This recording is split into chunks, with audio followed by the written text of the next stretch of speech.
తలపోత బాతే తలపులకుర. ఉపోద్ఘాతం. ఈ సంకీర్తనలో అన్నమయ్య బాతే బాధ లేదా వ్యర్థమైన శ్రమ అనే పదాన్ని ప్రయోగిస్తూ మానవ స్వభావం వల్ల కలిగే కష్టాలను వివరించారు. మన పరిమితులు మనం తెలుసుకోలేకపోవడం, చాపల్యంతో కూడిన సంపదలు, తీరని ఆశలు, కోపతాపాలు మనిషిని ఎలా బాధిస్తాయో చెబుతూ వీటన్నింటికీ పరిష్కారం శ్రీ వెంకటనాథుని శరణు వేడటమేనని ప్రబోధించారు. తెలుగు సారాంశం. తమ స్థాయిని మించి ఆలోచించడం వల్ల కలిగే తలపోత, ఆలోచన మనిషికి ఒక పెద్ద బాధ. చంచలమైన సంపదలు ఆపదలను తెస్తాయి. తీరని కోరికలు పాపాలను పెంచి పీడిస్తాయి. మనుషుల్లో ఉండే కోపం జగడాలకు దారితీస్తుంది. మమకారం మనస్సును వేదనకు గురిచేస్తుంది. దయలేని ధనం భయాన్ని కలిగిస్తుంది. కాని ఇవన్నీ పక్కన పెట్టి నీతిమంతుడైన ఆ వెంకటేశ్వరుని నమ్ముకుంటే ఆయన ఎల్లప్పుడూ మనకు విజయాన్ని, జయమును ప్రసాదిస్తాడని అన్నమయ్య వివరించారు. English summary. In this composition, Annamaya explores how human traits and excessive desires lead to mental and physical suffering. He highlights that when individuals fail to recognize their own limits, their thoughts become a burden. Fleeting wealth brings danger, and unquenchable greed leads to sin. Anger causes conflicts, and attachment leads to emotional agony. Even wealth accumulated without compassion causes constant fear. Annamaya concludes that while these human failings bring misery, seeking refuge in the righteous Lord Venkateshwar ensures eternal victory and peace. Pallavi. Talapota bate talapulakudama, kola deranganimati godadaga, bhavamu, tama sektini leda sthayini, koladi, gurtinchani buddhi vyardhanga alochistu, godadaga, unte. ఆ తలపోత, ఆలోచన ఒక పెద్ద బాధగా, బాతే మారుతుంది. వివరణ. మనిషి తన పరిమితులను మించి ఆశపడినప్పుడు లేదా అనవసరంగా ఆలోచించినప్పుడు అది మానసిక ఒత్తిడికి, బాధకు దారితీస్తుందని అన్నమయ్య హెచ్చరిస్తున్నారు. చరణం 1. ఆపదలు బాతే అందరికిని తమ చాపలపు సంపదలు సడిబెట్టగా, పాపములు బాతే ప్రాణులకును మతి బాపరానియాస దమ్ము బాధించగా. భావము. చంచలమైన చాపలపు సంపదలు అల్లరి పాలు, సడి చేస్తున్నప్పుడు ఆ ఆపదలు ఒక బాధగా పరిణమిస్తాయి. మనసులో విడనాడలేనంతగా ఉన్న ఆశలు, పాపరాని యాస ప్రాణులను పీడిస్తున్నప్పుడు అవి చేసే పాపాలు కూడా ఒక పెద్ద బాధగా మారుతాయి. వివరణ. స్థిరత్వం లేని సంపదలు రక్షణ ఇవ్వవు, సదా ఆపదలోనే ఉంచుతాయి. అలాగే మితిమీరిన ఆశ మనిషిని పాపకార్యాల వైపు నడిపిస్తుంది. చరణం 2. జగడాలు బాతే జనులకును తమ పగలైన కోపాలు పై కొనగా, వగలు బాతే వలల బెట్టిడి తమ్ము దగిలించు మమత వేదనము సేయగా. భావము. తమలోని శత్రుత్వంతో కూడిన కోపతాపాలు ఎక్కువైనప్పుడు ఆ జగడాలు, గొడవలు జీవితానికి ఒక భారం లేదా బాధ అవుతాయి. మనల్ని మాయా వలల్లో వేసే మమకారాలు మనసును వేధించినప్పుడు ఆ వగలు, శోకాలు, బాధలు కూడా భరించలేనివిగా తయారవుతాయి. వివరణ. కోపం వల్ల యుద్ధాలు, గొడవలు జరుగుతాయి. మమకారం, అటాచ్మెంట్ వల్ల దుఃఖం కలుగుతుంది. ఇవన్నీ జీవితాన్ని అశాంతిమయం చేస్తాయి. చరణం 3. భయములు బాతే పరులకును తమ దయలేక అలయించు ధనముండగా, జయములు బాతే సతతమును ఇంత నయగారి వెంకటనాథుడుండగాను. భావము. ఇతరుల పట్ల దయ లేకుండా సంపాదించిన లేదా దాచిన ధనం ఎప్పుడూ భయాన్ని కలిగిస్తూ ఒక బాధగా ఉంటుంది. అయితే సర్వశ్రేష్ఠుడు, నీతిమంతుడైన నయగారి ఆ వెంకటనాథుడు ఉండగా ఆయనను శరణు వేడితే విజయం, జయము నిరంతరం మనతోనే ఉంటుంది. వివరణ. దైవచింతన లేని సంపద భయాన్ని ఇస్తుంది. కాని వెంకటేశ్వరుని కృప ఉంటే ఎలాంటి భయం లేకుండా విజయాన్ని సాధించవచ్చు అని అన్నమయ్య ఈ కీర్తనను ముగించారు. పుట్టగులమ్మి భువిగొనరో. ఉపోద్ఘాతం. ఈ సంకీర్తనలో అన్నమయ్య లోకంలోని దుర్మార్గుల ప్రవర్తనను విమర్శిస్తున్నారు. పుణ్యం సంపాదించడం మానేసి పాపాలను, పరస్త్రీ వ్యామోహాన్ని, హింసను అంగడిలో వస్తువులలాగా మనుషులు కొంటున్నారని చెబుతారు. చివరి చరణంలో వీటన్నిటికీ విరుగుడుగా వెంకటరమణుని కథ వినడమే నిజమైన ధనమని సందేశాన్ని ఇస్తారు. తెలుగు సారాంశం. ఓ జనులారా, ఈ లోకంలో పాపాలను, హింసను అంగడిలో పెట్టి అమ్ముతున్నారు, వెళ్ళి కొనుక్కోండి అంటూ అన్నమయ్య వ్యంగ్యంగా పిలుపునిస్తున్నారు. హింస చేయడమే మీ గొప్ప ధనం. ఆపదలు అనే అంగడిలో పాపాలను కొంటున్నారు. పుణ్యాత్ములను చూసి కోపగించుకోవడమే మీకు సులభమైన సంపద. పరస్త్రీలను ఆశించి నరకానికి వెళ్లే పాతకాలను మూటగట్టుకుంటున్నారు. అయితే ఈ కలియుగంలో శ్రీ వెంకటేశ్వరుని కథలు వినేవారికి మాత్రం ఆ భగవంతుని నామమే అసలైన శాశ్వత ధనం. English summary. In this satirical composition, Annamaya critiques the degenerate nature of people who prefer vice over virtue.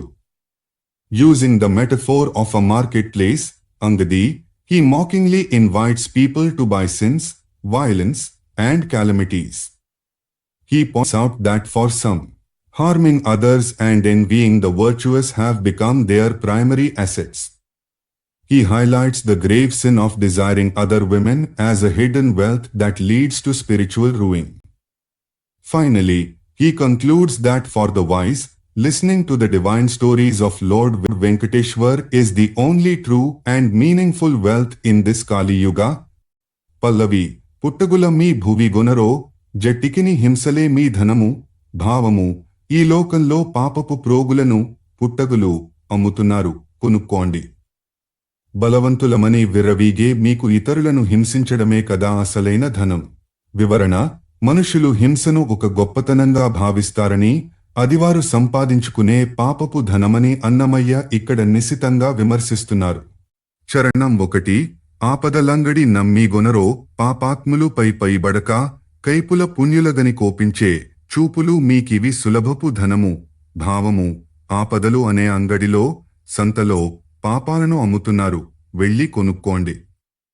పుణ్యాత్ములను చూసి గర్వంతో, కైపుల కోపంతో చూడటమే మీకు సులభంగా దొరికే సంపద కదా. వివరణ. దుర్మార్గులు ఎప్పుడూ ఆపదలను కొని తెచ్చుకుంటారని, మంచివారిని చూసి ఓర్వలేక కోపగించుకోవడమే వారి లక్షణమని ఇక్కడ భావం. చరణం 2.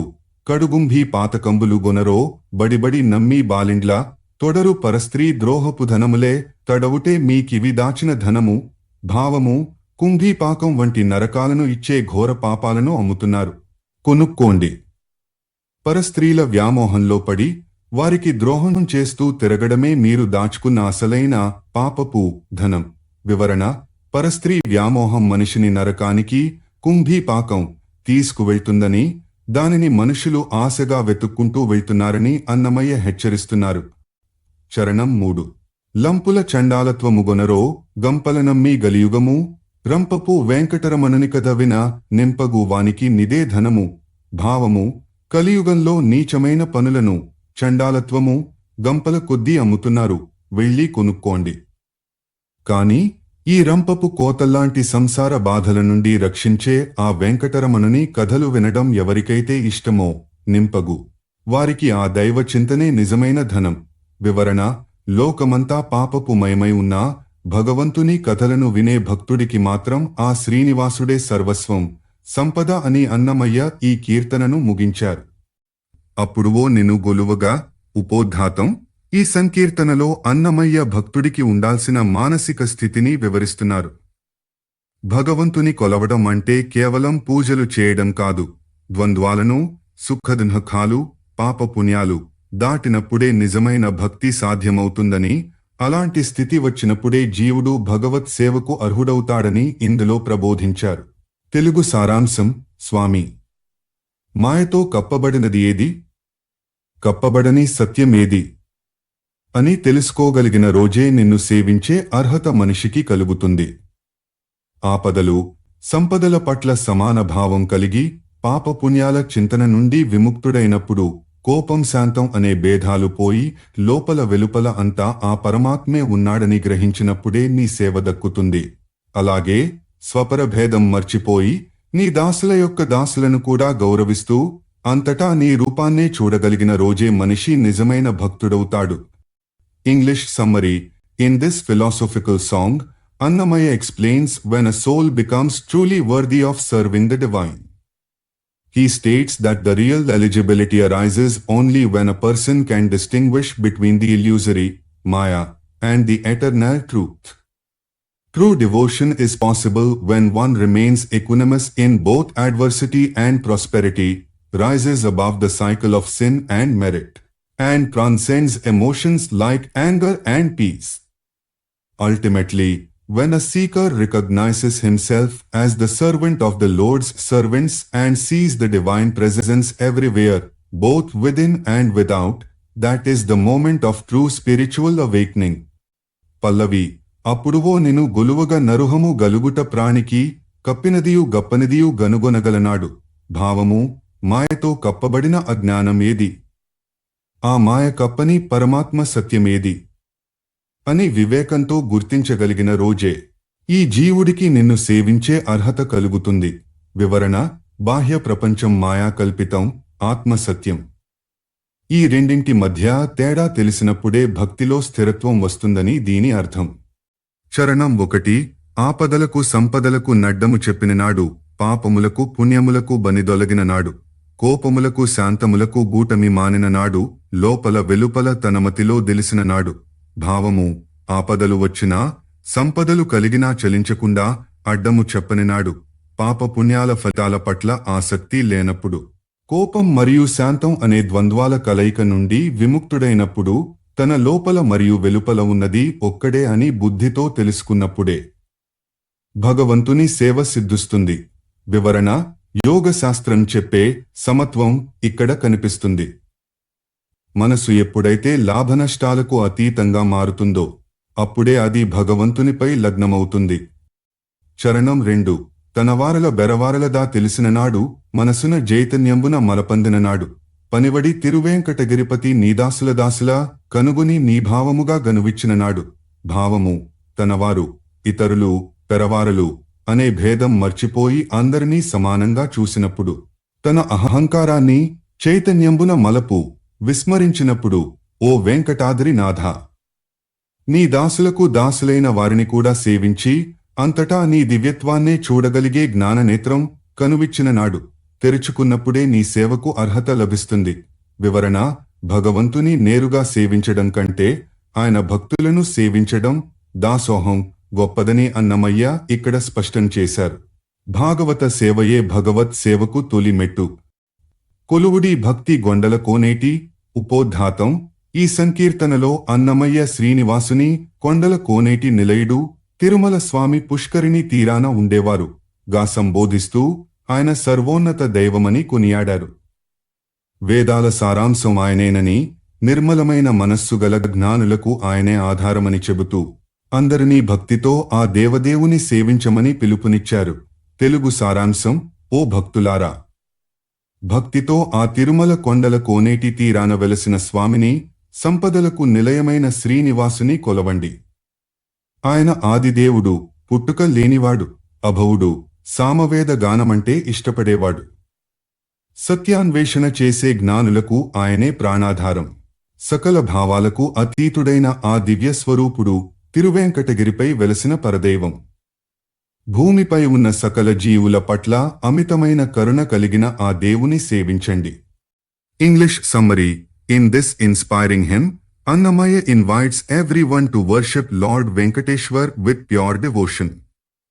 He addresses the Lord as the dweller by the sacred lake of Tirumal, Swami Pushkarini, and the treasury of all wealth, Srinidhi. The Lord is the primordial deity, Adideva, birthplace, and the enjoyer of Samaveda chants. He is the very life force of seekers of the ultimate truth. Transcendental in nature and reigning supreme atop the Venkat hills, he is the guardian of the earth. Annamaya is seekers to find refuge in this supreme deity. Pallavi, Koluvudi Bhakti Gondala Koneti, Nilayuni Srinidhi Ainavani. Bhavamu, Bhaktito a Kondala Meda Unna Koneti, Swami Pushkarini, Tirana Nivasinche Vadini, Sakala Sampadalaku Nilayamaina Vadini, Srinidhi, Sevinchandi, Koluvudi. వివరణ: భగవంతుని సేవించడానికి భక్తి ప్రధానం. తిరుమలలో వెలసిన ఆ స్వామిని ఆశ్రయిస్తే ఐహిక, ఆముష్మిక సంపదలు కలుగుతాయని అన్నమయ్య పిలుపునిస్తున్నారు. చరణం 1. ఆదిదేవుని నభవుని సామా వేదనాద వినోదిని నెర వాది జితప్రియ నిర్మలతత్వ వాదుల జీవనమైన వాని భావము సకల సృష్టికి మూలమైన ఆదిదేవుని పుట్టుక లేనివాడిని అభవుని సామవేద నాదాన్ని విని ఆనందించేవాడిని సేవించండి. గొప్ప వాదనలతో సత్యాన్ని గ్రహించేవారు నిర్మలమైన హృదయంతో తత్వాన్ని శోధించే జ్ఞానులకు ఆయనే ప్రాణాధారం జీవనం. వివరణ: పరమాత్మ వేదవేద్యుడు. పండితులు తత్వవేత్తలు ఆరాధించే ఆ పరమ సత్యం శ్రీనివాసుడే అని అన్నమయ్య వర్ణించారు. చరణం 2. దేవదేవుడైన దివ్యుని సర్వ భావాతీత స్వభావుని శ్రీవేంకటగిరి దేవుడైన పర దేవుని భూదేవ తత్పరుని భావము దేవతలందరికీ దేవుడైన వాడిని దేవదేవుడు దివ్య స్వరూపుడిని అన్ని లౌకిక భావాలకు అతీతుడైన వాడిని కొలవండి. ఆయనే శ్రీవేంకటగిరిపై వెలసిన పరమదైవం. భూమిపై ఉన్న భక్తుల పట్ల సకల భూతాల పట్ల ఎంతో ప్రీతి తత్పరుడు కలిగినవాడు ఆయన. వివరణ: దేవుడు మన ఊహలకు భావాలకు అందడు. కాని తన భక్తుల కోసం భూమిపై ఉన్న వారిని రక్షించడం కోసం వెంకటాద్రిపై వెలిశారని అన్నమయ్య ఈ కీర్తనను ముగించారు. మంచిదివో సంసారము ఉపోద్ఘాతం. ఈ సంకీర్తనలో అన్నమయ్య సంసారంలో ఉంటూనే ముక్తిని ఎలా పొందాలో వివరిస్తున్నారు. సంసారం అనేది చెడ్డది కాదు, మనలోని మదమత్సరాలే దాన్ని భారంగా మారుస్తాయి. ద్వంద్వాలను సుఖదుఃఖాలు వేడి చల్లదనము సమానంగా స్వీకరిస్తూ హృదయంలో భగవంతుని నిలుపుకుంటే ఈ సంసారమే ఎంతో మంచిది అని అన్నమయ్య ప్రబోధించారు. తెలుగు సారాంశం: గర్వాన్ని అసూయను వదిలేసి విలువైన కంచును విలువలేని పెంకును సమానంగా చూడగలిగితే ఈ సంసారమే ఎంతో మంచిది. ఆపదలు సంపదల పట్ల సమానంగా ఉంటూ పాపపుణ్యాలు కేవలం మన సంకల్పాలే అని గ్రహించాలి. లోపల వెలుపల ఒకేలా ఉంటూ మాటలోనూ చేతలోనూ భేదం లేకుండా జీవించాలి. అన్నిటికంటే ముఖ్యంగా తిరుమల వెంకటేశ్వరుని మనసులో నిరంతరం నిలుపుకుని వచ్చే కష్టనష్టాలను ఓర్చుకోగలిగితే ఈ జీవితం ధన్యమవుతుంది. English summary: In this composition, Annamaya presents a positive perspective on worldly life, samsara. He suggests that life is not a burden if one discards ego and envy, treating precious metal and a broken shard with the same equanimity. By remaining unaffected by both adversity and prosperity, and understanding that sin and merit are products of one's own intent, one can find peace. When the heart is consistent inside and out, and when Lord Venkateshwar resides permanently in one's thoughts, the challenges of life become bearable, and samsara itself becomes a path to spiritual fulfillment. Pallavi: మంచిదివో సంసారము మదమత్సరములు మానిన కంచును బెంచును నొకసరిగా చూచినను భావము మదము గర్వం మత్సరము అసూయ వదిలిపెట్టి విలువైన కంచును పనికిరాని పెంకు ముక్కను సమానంగా చూడగలిగితే ఈ సంసార జీవితం చాలా మంచిదే. వివరణ: మన కష్టాలకు కారణం వస్తువుల మీద ఉండే మోజు మరియు ఇతరుల పట్ల ఉండే అసూయ. వీటిని వదిలితే మనసు ప్రశాంతంగా మారుతుందని అన్నమయ్య చెబుతున్నారు. చరణం 1. ఆపదలకు సంపదలకు నభిమానింపకయుండిన పాపము పుణ్యము సంకల్పములని తెలిసినను కోపము శాంతము తమ గుణములుగా భావించిన తాపము శైత్యమునకు తడబడకుండినను. భావము: ఆపదలు వచ్చినప్పుడు కుంగిపోకుండా సంపదలు వచ్చినప్పుడు పొంగిపోకుండా ఉండాలి. పాపపుణ్యాలు మన ఆలోచనల సంకల్పాల వల్లే కలుగుతాయని గ్రహించాలి. కోపం శాంతం అనేవి కేవలం ప్రకృతి గుణాలని తెలుసుకోవాలి. ఎండకు తాపము వానకు శైత్యము చల్లదనము చలించకుండా ఉండగలిగినప్పుడే సంసారం సుఖమయమవుతుంది. వివరణ: ప్రకృతిలో కలిగే మార్పులను జీవితంలో వచ్చే ఒడిదుడుకులను ఒకేలా స్వీకరించే స్థితప్రజ్ఞతను అన్నమయ్య ఇక్కడ వివరిస్తున్నారు. చరణం 2. వెలియును లోపలయును నొక విధమై హృదయం బుండిన పలుకును పంతము దానొక భావన దోచినను తలపున తిరువేంకటగిరిదేవము నెలకొనియుండిన సెలపక ఇన్నిటికిన సోకోరుచనైనా. భావము: మనసు లోపల ఒకటి బయట మరొకటి లేకుండా హృదయం నిర్మలంగా ఉండాలి. చెప్పే మాట చేసే పని పంతము ఏకమై ఉండాలి. అన్నిటికీ మించి నిరంతరం ఆ శ్రీ వెంకటేశ్వరుడు మన ఆలోచనల్లో నిలబడి ఉండాలి. అప్పుడు ఏ కష్టం వచ్చినా అలసిపోకుండా సొలపక ఓర్చుకుంటే ఈ సంసార బంధం బాధించదు. వివరణ: నిరంతర దైవ స్మరణ మరియు నిజాయితీ గల జీవితం మనిషిని సంసార సాగరం నుండి సులభంగా దాటిస్తాయని అన్నమయ్య ఈ కీర్తనను ముగించారు.